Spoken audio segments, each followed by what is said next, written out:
Okay, so I did it. I went down the Diddy rabbit hole because I don't know. I just have found this story so intriguing. It's probably one of the most fascinating rise and fall stories of our lifetime that we're watching in real time. You ever thought about that?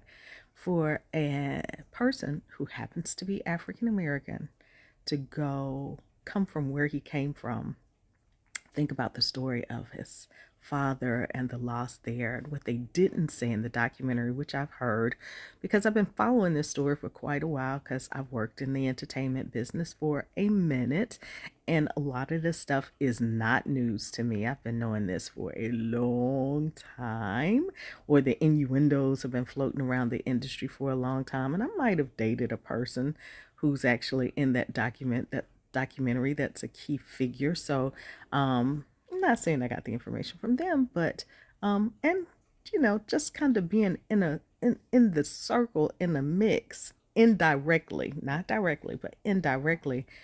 I've been hearing these stories for years, even when people were trying to figure out like what was really going on. And being a lover of hip hop and a true P1 fan of Tupac's, I've always felt like we all needed to avenge Tupac's passing, and I always knew the diddler had a hand in that. Now, still, you can't prove what you can't prove, but I mean, 50 Cent has done a tremendous job connecting what I like to call dots. And you can come to your own conclusion, but I think we all have great discernment, and I think God gives you discernment for a reason. And you know what you don't know, even if you can't prove what you don't know. So let me just go on the reckoning. Kudos to 50 Cent. You did a tremendous job. When I say we all know about 50 Cent, he's one of those people that when you go low, he's going to go to hell. Forget lower. He's going all the way straight to hell, and he's going to stay there, and then he's going to wipe your nose in it, and then he's going to come back and wipe it again, and then maybe 3 months later he's going to wipe it again. Like, we all know 50 Cent is that guy. For a guy, it's like unusually petty, right?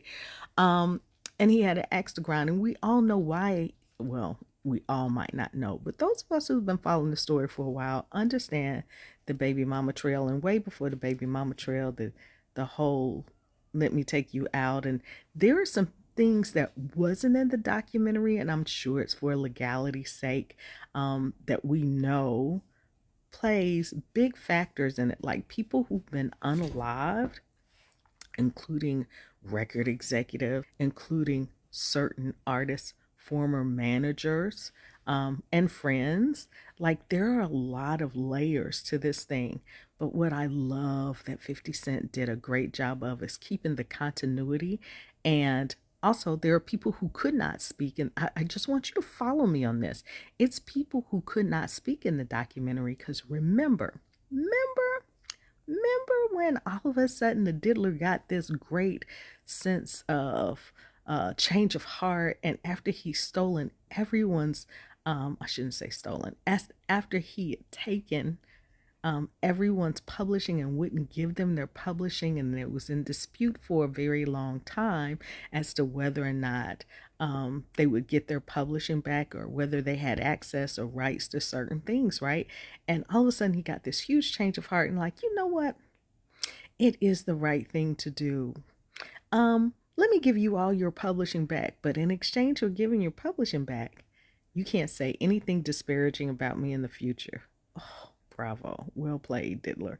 Because he knew this indictment was coming down, and he knew that these would be the very people testifying against him, and he knew that they wanted their publishing, even though it's virtually worthless, because he took all the fat of the lamb before he gave it back to them. So it's virtually worthless. And I do recall the hero of the day is our real day. See, if you weren't following this story for a long time, you might not recognize our real day has been speaking out for a long time. Now, let's put some stuff in context about her. She is the Donald's son's ex-girlfriend. So let's keep that in mind. And I didn't know she was a law student, but she's not a dummy. I always knew she was not a dummy. Now, she might have been a little extra, but I knew this chick ain't a dummy.